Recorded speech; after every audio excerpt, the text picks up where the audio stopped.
The Rich Man and Lazarus, a story you can't ignore. There was a man, wealthy, powerful, living in absolute luxury. Every day he dressed in the finest clothes, feasted on the richest food, and enjoyed a life most could only dream of. And then there was Lazarus, a poor, sick beggar who lay at the rich man's gate.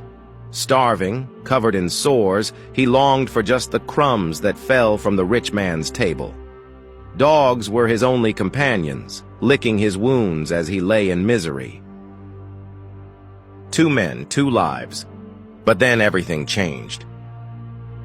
Lazarus died, and the angels carried him to paradise, to the side of Abraham. No more pain, no more hunger, only peace. But the rich man also died, and instead of paradise, he found himself in torment, burning in agony. He looked up and saw Lazarus resting in comfort beside Abraham. "Father Abraham," he cried, "have mercy on me.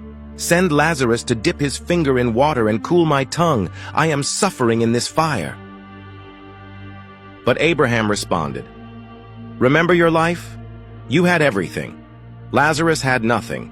Now he is comforted, and you are in anguish."